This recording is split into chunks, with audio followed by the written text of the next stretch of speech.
This webinar, you have any technical difficulties listening through your speakers, please dial into the conference line to listen. You can do this by expanding your audio panel and choosing to use telephone, and the phone number will be provided to you at that point. We have allocated time in the middle and at the end of today's webinar specifically for questions, but please feel free to send your questions and comments in through your questions panel on the right as you think of them. During the actual question and answer portions, I would like to encourage you to speak directly to Neil with your questions. All you need to do is make sure you are connected to this webinar with your telephone. Then, during the question period, simply click on the raise hand icon found on your panel, and then I will unmute your phone line and prompt you to begin speaking. Our presenter today is Neil Leibovitz. Neil has been in the staffing industry for more than 20 years. In 2009, he founded the industry training and development company called The Dynamic Sale. His background includes positions in permanent and temporary placement, sales, branch management, regional management, up to and including Chief Operating Officer and President. He has been featured on television news shows and in many publications. Thank you for being here with us today, Neil. I'll turn it over to you at this time. Thank you, Emily. I swear, I think you were probably a flight attendant in a previous life. Please make sure your seats are in the locked and upright position. You have a very good radio voice or airplane voice, whatever you want to call it. All right, enough of that. Hey, everybody.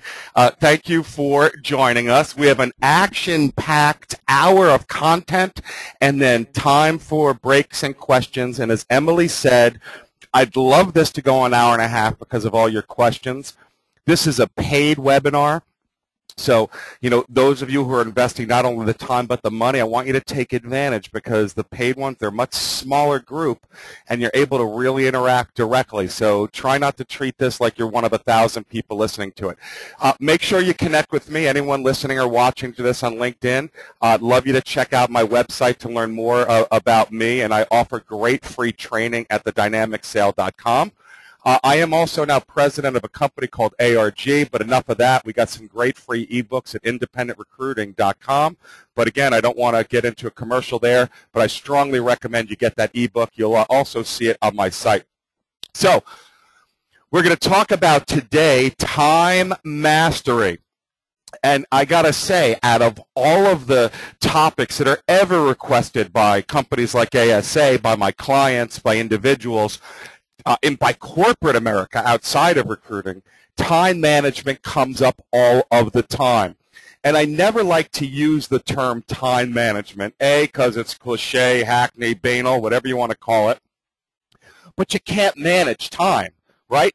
There's no way you can manage time. Time just keeps on clicking, but we all know what we mean, so let's not get into semantics over it. So I call this time mastery. And again, what I'm going to share with you are really the tricks, tips, secrets, whatever you want to call them, that I've picked up for myself over the years and that I've used to train so many people to get really, really effective. If you are watching this webinar, obviously you feel overwhelmed, right? And that causes tons of stress. That is one of the biggest causes of stress in the workplace.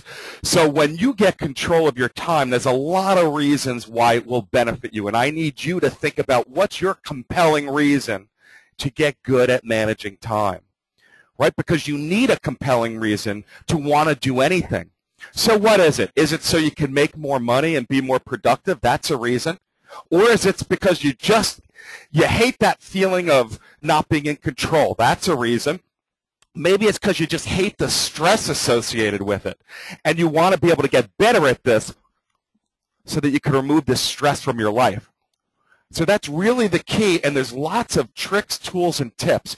So what I'm going to share is a methodology and some psychology behind why mastering time is so difficult for so many people and what's really happening in your brain and behind the scenes. And don't worry, I never get too hokey with this stuff. Okay, so again, it's not about managing time, but what it's about is trying to get more done in less time. Okay, more in less time.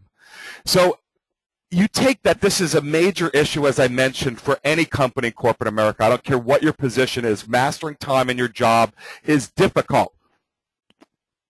Add the staffing and recruiting industry to this. And what do we have? My goodness, I can't think of too many more businesses that are as difficult. We have a product that talks, right, our candidates. So we have candidates and clients that we constantly deal with. And the way that we're structured is many of you constantly deal with all of these different phases of the jobs all at the same time. Candidates, clients, getting a job order, interviewing a candidate, dealing with the paycheck. I mean, you name it. Calls coming in for follow-up, problems that we had, prepping for an interview, right? Job boards, you name it. So the phone is constantly ringing. The email is constantly buzzing. There's so much stuff going on. And because we're in all these different phases, it is so easy to get distracted from the most important elements that you want to get done in the course of a day. And that's the key. It's about learning and understanding what the distraction's all about, okay? Now, you add on to that if you are in the contingency search business, then wow, you now have to decide where is it worth spending my time. And that's when you see all the training on how to qualify a job order, how to rate a job order, when to walk away from a job order, right? Because you don't get paid until you produce. So you can't just have a busy desk that's full of things that aren't ultimately going to make your strategy work, make your business more successful, because you'll be running all over the place.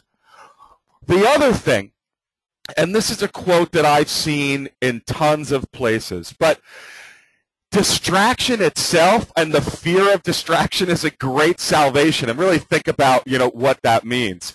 A lot of people actually embrace it, and it's just a great excuse, right? So it's a great reason to not dive into what you need to do, and it's a great reason to feel, well, I'm just overwhelmed and we have all these things. Okay, but the bottom line is, in our business, it's a contact sport. You need to create contact. You need to make the outbound calls. You need to visit with the people. If you're in a local setting or you're in a national setting, you need to be on the phone constantly, outbound with your proactive strategy. Okay? So let's just think about that, and now let's move into some other key concepts here. Okay? One of the things that I have, and if you're interested, please email me at neil@thedynamicsale.com. All right, you see my website information on the bottom of the slides. I have a great full-length video. It's free, so I'm not peddling anything. I'm happy to share with you. It's a keynote I give in a lot of places, and it really talks about what I'm going to talk about now for a full hour, and it's really great. It will help you with time management. It'll help you with energy. But I want to give you what some of the key – oh, look at that nice little graphic. I want to give you some great overall tips if you don't get a chance to watch that video. You often hear that life is a marathon, right? You hear that all the time. And now forgive my graphic. I know we don't want to see a marathon runner. We're having a heart attack as a way to brighten up our day. But think about how depressing it is if life were really a marathon. Hey, a marathon to run 26.2 miles, at least there's an end to it. And most people don't end up on the ground like this guy. Life being a marathon means what? You just got to keep going, keep plugging, keep running forever. Until when? Until you die? That's what life as a marathon means. And I got news for you. It is the way that corporate America has set up our world. It's also the very bad habits that you have. What you really want to think about and what you want to focus about to really master time is to look at it not as a marathon, but as a sprint. Okay, it's a series of sprints. And what the video gets into at length is all about all of the psychological studies that have been done and all about the concept of energy. So when you look at the best way to make this happen, the best way to package what we're going to talk about today, it's about finding blocks of time, blocks of periods where you can sprint. Okay, the idea is that You can't manage time. It comes and it goes, but you can manage your energy. And energy isn't limitless. You can't just work 8, 10 hours a day, 5 days a week, 50 weeks a year for 40 years, 44 years, whatever the number is going to be. Now it'll be 50, who knows? You can't, because you lose energy, you sap. The body isn't meant for that. So I'm not going to get into all the different types of energy and how hard it is to just think and focus, but here's the general gist. When you are on a high, when you're in a zone, you know that place where you have that great day at work. I want you to think about it. Everyone think about that period. You had a great 3 hours. You were in a great mood. Something good happened. Okay? And you were just able to crank it out. The clock, you looked at the clock, my God, it's 7 o'clock at night already. I can't believe it. I don't want to leave, but I want to get back to my family, my kids, my TV show, my movie, my dog, my cat, whatever. What I want you to actually think about is how you can recreate that magic, that energy. And when you are in that zone, don't stop. Go nuts when you're in a zone. Go crazy. Then you're going to make up for it because you're going to be 100% productive, 100% productive during this time. And you'll make up for it by when you're not in the mood that you can do busy work. You could do these other distractions. You can do all these other things that you probably spend so much of your time doing now that makes you feel busy, but it doesn't really end up making you productive or getting you to your end. So again, the video will really explain that more, and I urge you to do it. Now, the way that I was first taught to utilize this, and I got to say, this was way back in the 80s. Now there's great books on it, and you're going to see A Power of Full Engagement, an author by the name of Lair. Really great stuff. But the concept is, if you were to look at how unproductive people are, you would be shocked. I normally ask a group of people in a live session, how productive do you think the American worker is? And, you'll get people say, I don't know. I mean, again, if 100% could be when you're a machine, you're on fire. Like, I guess when you're in that zone, right? You're just efficient and you're getting stuff done and you're hitting your end result, right? Well, the answer will shock you because most people will say, I don't know, is it 50, 60, 70, 75%? Everyone knows it's not 100. The answer is it's somewhere, depending on your study, between 20 and 25%. And I've seen studies as low as 15, 1-5. Think about that. That means if you get better at mastering your time, better at these techniques, if the average person or if your average competitor, be it an internal staff person or be it one of your competitors down the road, if they're operating at the average of 20%, if you operate at 40, you're going to accomplish twice as much as what they accomplish, right? So that's the concept. Imagine if you got up to 60. So again, the game plan is work in these pockets where you can be 100% productive. It doesn't have to be long. That's why you hear lots of companies create power blocks, marketing time, whatever it is, A time, which is all the most important things they need to get done. And we're going to talk about in a little bit why that just doesn't happen enough. Okay, and I think you're going to be shocked if you're honest with yourselves of why that happens. So, pick a pocket of time, and this is what we'll get back to later to help you with. And for me, I learned this in college, and I was pledging a fraternity, and my parents said I had to continue with my A's, or they're not going to pay for my college. I had my first really serious long-term girlfriend, and I had a full course load. It was a nightmare, so the college offered this professor who was an expert in this area and how humans work and all this stuff. And this is way ahead of her time in terms of what the rest of the world was talking about, but it was really just meant to be a time management and college course. And this is basically what she said. You need to pick a period of time that you're going to commit to and be a machine. And you will find if you do this, you will have so much more time to party, play, go to the movies, hit the shows, whatever it is that you want to do in college. So the sell that she spent was, do this, and your friends are literally going to ask you, how do you pull it off? And I got to tell you, it's exactly what happened to me. I got straight A's in college, and people in my fraternity are like, I don't understand. You're always the first person to go to the party. And not to, I'm a lot older now, so don't worry about it. But, you seem to goof around. You always be able to have a fun time, yet you're getting, great grades. You're never pulling an all-nighter, and that's because I use this technique. And so when you apply it to the business world, it basically means just focus from, let's say, when you get in the office and you could do some busy work for a while, so you get in at 8, 8:30, 7:30, whatever it is. Allow yourself to do whatever the heck you want until, let's say, 9:30. And then from 9:30 to 11 or 9:30 to 11:30, you be committed every day that this is my power time. This is the time where I'm going to get to the important things that I almost never get to. And again, I'm going to really talk about those things in a little bit. What are they, and why don't you get to them? Okay?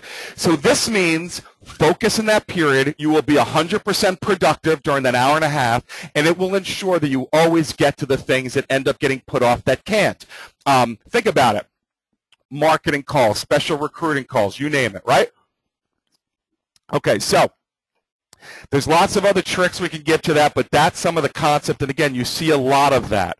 You have way too many distractions, and here's the point where you're going to stop this distraction. You're not just going to pick up the phone when it rings during that period of time. You're going to ignore it. You're not going to look at your email. You've already done that when you first got in. From 9:30 to 11, boom, you're on a roll. Hey, if you're not a morning person, you're an afternoon person, then you could switch the times.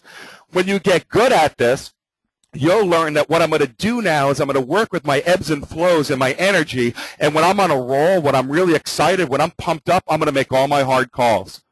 And you know when those like. You know when you have a great marketing call, and then you have another one because it's great or something great happens with a candidate. Okay, so that's the concept of time. Now, you want to turn off the email buzzer and all those things because they're just distractions. Okay, some of you, if you're constantly looking at email, turn off even that mail icon that shows up on every email program, Outlook, Mac Mail, Eudora, whatever you're using. Because believe me, you'll go in and check when it's time to see if you have email. And I love email. But again, you want to avoid the distractions. So, getting it done. How do you get it done? Okay, and this is what I alluded to before for your compelling reason. You need 4 things. You always have to have the intent. Okay, what do you want to have happen? Well, I want to bring in X number of new clients. I want to hire X number of new people. I want to build up my LinkedIn connections to 3,000, whatever it is. So what do you want to have happen? So you need to have that. That goes into planning, and I'm sure most of you know what those things are. Okay? Then you have to have focus. Okay? So where are you looking? What are you paying attention to? Okay? And how much are you really thinking to make this happen? Then the key thing is intensity, and you'll see this everywhere. Intensity, it's that sprint. When you're going to get it done, you need to be intense, but you can't be intense and just lump all of these tasks into a non-ending sprint, which then becomes a marathon. And then, of course, the key to getting anything done is doing it. Execute it. Make it happen. Okay, so when I say remember your why factors, that's why are you going to be intense, okay? And what's the main reason behind it? Because I'm going to be more successful, because I'm going to beat my competition, because I'm going to make more money, because I'm going to have more free time, like in college, because I want to get out of here at 5 and be as successful as I've been working at 7, and I want to spend time with my friends and family, because I don't want to work anymore on weekends. Whatever those why factors are, that's going to help with the focus, and that's going to help with the intensity, and it's going to make sure that you get it done. Now, we'll have a break in a little bit, but what I want to talk to you about is the psychology and what goes on in your brain as it relates to all of these issues and all of these issues with tasks. Okay, so what I want to show you is a couple of things here, okay? First of all, you can see my arrow here, okay? If you see this line here, this is a line that is showing importance, the importance of a task. So let's just look at your front office system, your ATS, your Outlook, whatever method you use to write down everything you need to do. Now, I'm assuming that you write down everything you need to do, and I'm going to get into that later in to-do lists, do's and don'ts. So right now, yes, you're going to want to have everything you ever need to get done, from the simple and the absurd to the super important, written down. So every task that you have will have 2 major elements to them. One of them is how important it is, okay, this line here, and it starts from down here as relatively unimportant to more important, more important, more important to, oh my gosh, super important. You then have this line here, and this line represents what I call time pressing. If you've been to other time management courses, which I doubt if you're watching this, it's often called urgency. Understand, urgency and importance are not synonyms. Importance is how important is that to your overall strategy or goal, to accomplishing what it is that you want to accomplish. That's importance. Time pressing, which I think is better to understand it, that's really what urgency means. Urgency means it's time pressing. There's a time stamp on it, right? Urgent care. We need to deal with it now. Okay? Hey, listen, you got to take this call. It's urgent. Deal with it now. It doesn't mean it's important. You could have something that's urgent, meaning you got to deal with it now. That's not that important. It's time pressing. So again, if urgency confuses you, call it time pressing. Time pressing, another way to look at that line, the y-axis if you would, is, look, how much is this in your face, right? How much is it calling out to you to be done now? Okay? So, and I want you to feel free to ask questions now. Emily, if any come in during this section as I'm going through this, you can interrupt me because, again, we're a relatively small group and I like to do this. Okay. So, let's look at a couple of areas here. Let's look at something that is high importance and high time pressing. If you guys can go into your chat, someone want to type in, what's high importance and high time pressing? Go into chat. They can see chat, right, Emily? If not, go into questions, but I prefer it in chat. Come on, guys, everyone start typing. They sure can. So everyone start typing. All right, guys, type in chat. I want everyone out there. Come on. What's in it really important and it's in your face? Come on. I know you're out there. I'll wait. I'll wait. Wow, you guys are chicken. I'll give you the answers, but you'll have more fun if you throw it out there. Okay. High importance and high time pressing. Well, something that's in your face and it's important, it's a client calling to give you a job order. It's a client that you've been trying to set up an appointment for. That's calling. Okay? It's a candidate that's calling up that you've been trying to recruit. Right? It could be a client where there's a massive problem and someone was supposed to start a job and they didn't show up. It's really important because that's how we make our money. It's really important for the business that we get these solved. And it's also time pressing because it's in our face, right? We don't need to think about these things, right? You don't even have to ever task or write these down, do you? They come to you, right? It's time pressing. So when it comes to time management, when you're in quadrant 2, you never need to worry about it because it comes to you. You don't have to plan it or think about it. You're always going to deal with important issues to your business when they are coming to you. Okay, so we can X that box out because that's not going to be an issue for you. Okay, the next thing that we're going to have are these things over here in quadrant 1. Those are things, and again, all these will run the spectrum in there. I mean, you can have a dot here, and you can have a dot here, and you can have a dot here, right? But overall, things in this quadrant are going to mean they're still in your face. Okay? They're still time pressing. They're coming to you, but on the scheme of things of what you need to do to be successful, they're really not that important. So low importance, high time pressing. I want you all to think, even though you're not going to type in the box, I want you all to think for a second. What fits in here? Take a second. Think about all the things that happen, okay, all the things that happen throughout your day that are in your face, that come to you, but you know what? You probably would have been better off doing something else, at least at that point. So if you think about this, it's anything. These are things when people distract you, when they interrupt you. And in fact, we're going to call that box the distraction interruption box, right? An interruption by definition is urgent. Someone's knocking on your door. Your phone is ringing. The email buzzer is going off.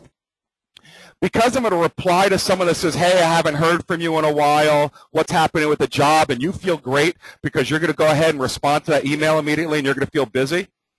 Well, wouldn't you have been better off? Wasn't it more important to make a networking call, a recruiting call, maybe a call to a client to extend an assignment or to get an order, right? Maybe it was to get someone on LinkedIn and recruit them.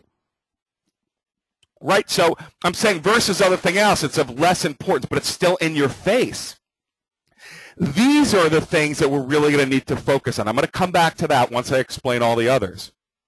Okay, next, we come into this bottom right quadrant, the high importance. It's really important, but there's no buzzer going off. There's no phone ringing, right? There's no email thing glowing. You can get to these whenever, but they're really important. What sort of things, take a step back now, and don't worry, you're never going to have to do this with all your tasks. What I'm going to show you is you only have to focus really on one area, which turns out to be quadrant 3, but think about it. What things fall into this? Telemarketing calls, some of the things I just gave before. Following up on a job lead, getting a job lead. Recruiting, following up on that other recruiter that you want to bring into your company. These are really important to your business. These will be the core things that in a business your boss or you track. But there's no deadline associated with it, right? You can always put it off till later. It can always be put off till tomorrow. It can always be put off to the day after tomorrow and to next week. It can always be put off then to next month. And guess what happens? They almost always do, because you end up spending your time and the things that are coming to you. Now, quadrant 2, no-brainer. You always want to do it. Never worry about it. Never think about that ever again. Always do it. But here, no. I don't want you to be dealing with things just because there's a buzzer going off, just because your phone is ringing, just because someone's knocking on your door, just because it's coming to you, when you should be doing these things, which are more important. They are more important, but they're not coming to you. This is why good managers create deadlines, because it will create a certain urgency at a certain point. And it could be the day before something's due, and maybe that's how people work. But you will create your own buzzers using your ATS system, right? Your front office system, using Outlook, using Mac iCal, whatever, right? You'll create those buzzers saying it's marketing time. So you should treat that as serious as you do any other interruption. But that's your memory. And that's, again, you're going to work in blocks. Even if you say, I'm only going to do that 1 hour each day, I'm going to start. I'm going to commit to 1 hour, my best hour in the day, not during lunch, so time we can reach people. And I'm going to make sure I get to all of those things. We'll call this the tasks at hand, the real keys to the business, the real keys to succeeding, the real keys to productivity, all lie in section 3. Of course, section 2 as well, but again, I want to X that one out because they all come to you. These are the money calls. This is the strategic stuff. This is all those great ideas that you or your boss comes back with that you need to implement. Those are these things. So I'm going to come back to that. Finally, we have our 4th quadrant, bottom left. These are things that are low importance. They're just not that important to not at all, to only slightly important at best. And they're not urgent, meaning they're not time pressing. There's no buzzer going off. There's no knocks on the door. There's no phone ringing. Think of the things that fit into this box. There's a word for this box. Anyone got it? I don't want to type it in. You know it's a very popular term for this type of task. I'll give you a hint. For this type of quote-unquote work. Anyone? Bueller? I know someone's thinking it. Busy work. This is busy work. Okay? I'm not saying that there isn't some busy work that has to get done. But guess what? All of the busy work in here, the low importance, low time pressing, you blow it off until it becomes this. Still low importance, but it's high time pressing. Until that becomes a deadline when you need to deal with it, okay, which is how I do it, but I don't procrastinate. I know that it will become important then and I'll absolutely get to it. If you're not like that and you view that as procrastination, then this is the stuff that you do when you get in the office in the morning. I love doing my low important stuff that has to get done first thing. I like warming up. I like having my coffee. I like checking out all the emails. I like replying to some jokes on Facebook. I like organizing and just seeing what's out there, filing some things in my folder. I like looking at any invoices or whatever, little things that need to go out. But again, some of the invoices too, I'll just keep tasking it until it becomes the right time when I need to do it. So you'll get these things done. But if they never become time pressing, then you know what? There's only so many hours in the day. There's only so much that you could pull off anyway. If you have to blow something off, which you all do, there's already, everyone has too many tasks on their plate in their systems anyway.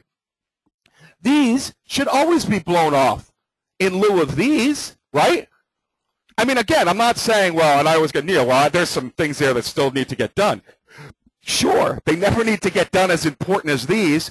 Well, what happens then if I'm going to get a penalty from the IRS? For not, good, then that becomes time pressing on April 13th. Okay, but anything that never ever, by definition, will become time pressing that can always be blown off, you should blow it off because I want you to focus on these in quadrant 3, the task at hand. So, do we have any questions yet, Emily? Anything on this before I continue to explain it? I normally do on the live stuff, so I'd love to address it. Do we have any questions? I'll open up the question box. I don't see any yet. Nothing? Yeah, we don't have any questions Don't be shy, people. Exactly. You can type them into the questions box or the chat box, or you can ask them to Neil directly. And at this time, we don't have any. Just continue. Okay. Okay.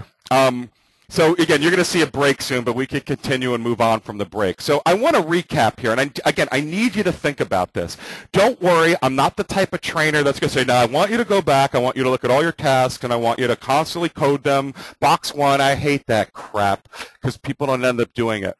I want you to realize, again, these, no-brainer. It's a no-brainer box, right? Done. These are distractions. These are interruptions. These down here, I already told you, busy work. The distractions and the busy work should always be replaced by these important elements. And a way to do it, again, is with these blocks of time where you just make sure that that gets done. Because your day is so full that if you're honest with yourself, you spend all of your time in boxes 1, 2, and 4. And every once in a while, you get to box 3. And there's a big irony, isn't it? That's the issue with time management. Okay? So that, now that you have that, and hopefully you get that, I, again, want you to just realize the busy work stuff you can get to, the distractions. I'm going to teach you how to deal with box 1, how to deal with these distractions, because that's a really important thing to do. Box 2, no-brainer, and box 3 you're going to do in call blocks. And, you, again, set your own alarms using iCal, Outlook, whatever the case is. So, in order to do this, to avoid distractions, you need to learn how to say no. How to say no. And you know what? It's not that easy. And for some of you, it's very difficult. The first thing to start, which sounds like I'm being cute, but I'm not, is get out of the habit of automatically saying yes. Well, what do I mean by that? Try calling me one time or another time, and my phone will ring. And again, I'll pick it up if it looks like it's a client, whatever, because I don't know whether it's a distraction right now or whether it's an important high-pressing issue, right? I know it's pressing because the phone's coming in. Now, I'll tell you what, when I'm in my zone or my block, it goes to voicemail. Neil, what if it's an important client? Oh, yeah, they're not used to voicemail. And I'll listen to it in an hour, right? I mean, everyone understands people are on a call or in a meeting. I'll make sure I get back to it, but I don't interrupt my blocks. That's important that you get. But let's say I'm not in a block, and I'm still trying to get a ton of stuff done, and my phone rings from one of my staff, from whomever, and they say, what do people normally say? Hey, Neil, got a second? Hey, Neil, you busy? What do you think my answers are to that most of the time? Hey, Neil, are you busy? My answer is yes, I am busy. I don't say no, what's going on? hey, Neil, you have a second? And most of you will say, yeah, what's up? I don't, because I know that these will add up and there will be major distractions. Now, I'll get into how you avoid, people getting pissed off at you and all those sorts of things, but I'm not going to automatically say yes. I will deal with them when it's time to get to it, and I always try to gauge the urgency. If it's one of my staff, no, I don't have the time now, or if they email and I'm doing it, no, I don't have the time to talk right now. What's up? How urgent is it? Can it wait till 2 days from now? Can it wait till Friday? And by the way, I keep Monday and Friday for me to get it to not for the big blocks, but Friday I'm normally in a great mood, so I will have like a good couple-hour block where I go nuts, but the rest of the day I keep open and I deal with whatever. Again, you all develop your own style that works with your MO. But don't just say yes. Someone knocks on your door. Hey, boss, you got a minute? Yeah, what's up? Yeah, come on in. That's nuts. How on earth can you be free every time available? I mean, you've got to be working on some of the important things, or again, know that these are distractions. Again, you'll get to them. If it's an employee issue, whatever. I know we're talking to different audiences out there. You'll deal with it. Buy yourself some time, just like I gave you. Hey, can we meet later on in the day? If you are a manager of people, set up a time. Absolutely, we'll meet every day. I want you to know my time is until noon. Don't even bother me unless it's a crisis. After that, I'll start taking the interruptions. And even when they come in, hey, what do you say? We'll get them. Deal with all the interruptions in one time. Okay? If your answer is going to be no, just say no. It's another problem a lot of people have. Well, you might want to put it off. You say this, then they keep coming back to you. They can't keep interrupting. Let them say no. And believe it or not, you don't need to give a reason. And what I mean by that is, oh, my clients aren't going to accept that. Sure they will. You just feel that you need to explain every time of why you can't take their call. If you want to, go ahead. It's just going to take more time. I'm saying they'll fully understand. No, listen, I can't talk right now. Your call is super important. What's it based on? All right, listen, we're going to resolve that. Can we set up a call? Can I call you at 3 o'clock? You think they're going to get upset at that? No, what do you mean? Why? What do you mean you can't deal with this right now? You have other clients? You're doing other things? And again, it depends on the level. It could be coworkers. I mean, think about all the distractions that you get from your coworkers. It's unbelievable. Okay, so again, you got to get good at saying no. So again, not now. Are you busy? Yes. Please just get in the habit of saying that. There is that old expression that the squeaky wheel gets the oil, and you know what? They do. And again, in this case, the squeaky wheel, employee, coworker, candidate. In our case, oil is a trade-off, if you will. It's an opportunity cost of you not doing things that are going to make you more money and make you much more productive and successful in what you do. Of course, the squeaky wheel should not get the oil. The people that should get the oil should get the oil. Your new business development, your clients, your new candidates, whatever, your best employees, whatever. It's also why managers end up spending most time on the people who interrupt them the most. Could be the weakest employee, the most difficult employee. So here is one of the things I want you to do, because it's going to be a revelation for you. And I want you to create a time log. A time log. Okay, so I'm going to get into the time log. This is technically where we have, I just want to see any more questions. I'm going to just wait. If you guys have them, interrupt me, and I'll see them in there, okay? And Emily can cut me off. So let's talk about the time log. And I want you to think about how it works and why I'm having you do it. You may take my word for it that I say the average person is 25% productive. You might take my word for it when I tell you that you spend a very disproportionate amount of time in the distractions and in the high time pressing and low important area. You might take my word for it that you spend more time on busy work than you care to admit. But when you see for yourself, for your own desk, for your own business, where you spend your time, it will forever give you the compelling reason to fix it. So I'm not going to follow up on this. I'm not going to ask you to submit them. Those of you who are managers, I want you to go ahead, buy the recording from the ASA, or maybe you're allowed to watch it if you buy it. I don't know how that works. I want you to then take your PowerPoints from this and have your own staff meeting, and I want you to do this for your people as well, and I want you to collect it. Every person I ever mentored or managed directly, I would go through this with them, and I would have them report it